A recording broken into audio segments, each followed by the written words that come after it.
You're listening to Soap Dirt, the latest in television entertainment news.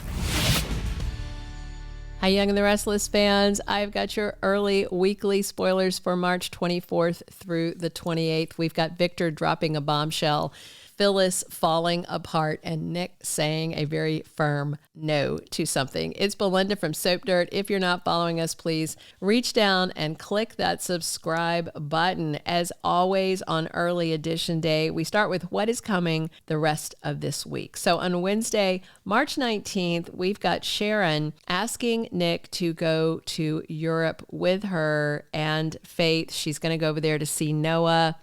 But Nick says no because he really thinks Sharon needs time with just her and the kids to do some healing, and he encourages her to take Mariah as well as Faith when she goes. And when Sharon presses him, Nick declines again, but later he says he'll think about it. Sharon and Nick also talk about the possibility of a reunion. Both of them admit they've thought about it, and he tells Sharon he's had the feeling that she was hoping something would happen, but Nick thinks it's a bad idea for them to reunite because he hurt her so badly in the past and he does not want to lose the friendship they have right now. That's kind of a bummer because Sharon's been holding out hope for that, but it's a big no. No to Europe, no to that. Will he relent? We'll see. Chelsea makes a romantic dinner and dessert for Adam, and they have a lot of fun. And then they finish the evening in the bedroom. They make love for the first time since that one night they had in Baltimore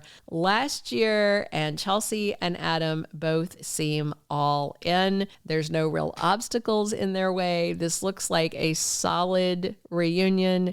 So my one question is, which of them will screw it up? Because we know somebody will. Tracy tells Jack and Diane that she wants to get married in Paris, but Jack is worried she's going to run off and elope. Tracy promises that she will not and says she wants Jack to walk her down the aisle since her dad, John, isn't around to do it.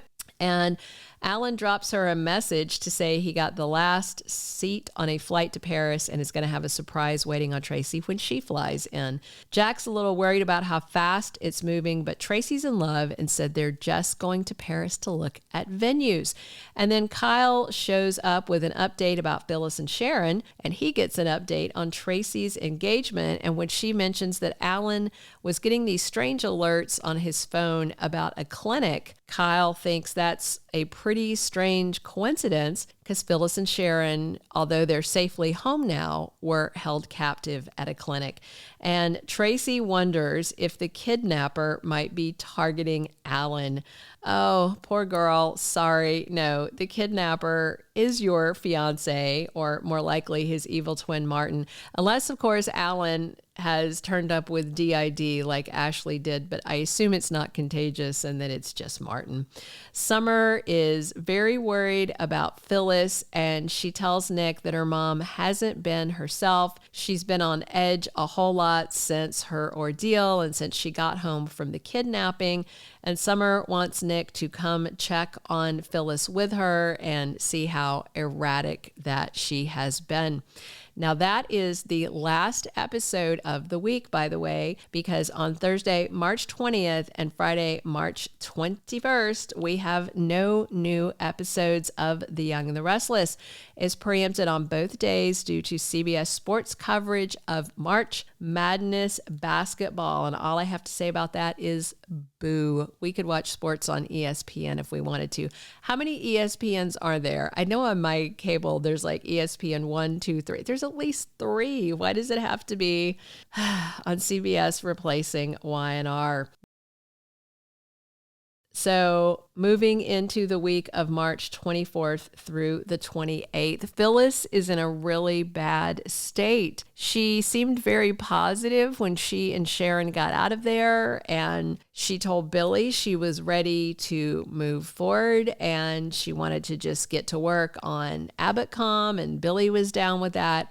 But things have taken a turn. Summer is completely right that Phyllis is erratic and she is falling apart. some kind of aftershocks from her kidnapping ordeal.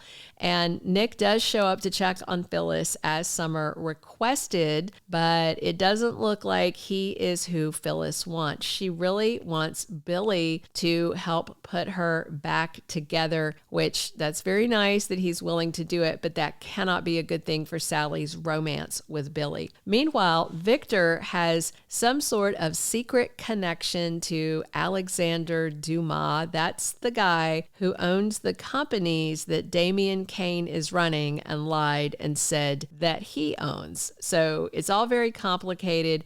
So when Victor was looking into Damian, obviously he knew about a lot of this. A lot more is known to him than what he shared with Lily. So it seems like he definitely has a connection to Dumas, possibly also to Damian. Now, it doesn't look like Victor is a fan of this guy Dumas when he talks to Michael about their association. So Fake Allen has taken off out of Genoa City, I suspect to get away from the scene of his crime that he committed against Sharon and Phyllis. Actually, a lot of crimes if you think about it. And I wonder if the surprise that Fake Allen is cooking up for Tracy is good or bad. It's hard to tell what this guy's end game is and if he plans to hurt Tracy or if Allen loves her or if he just, I don't even know. It's so bizarre. Tracy, though, finally wisens up and she starts having some doubts.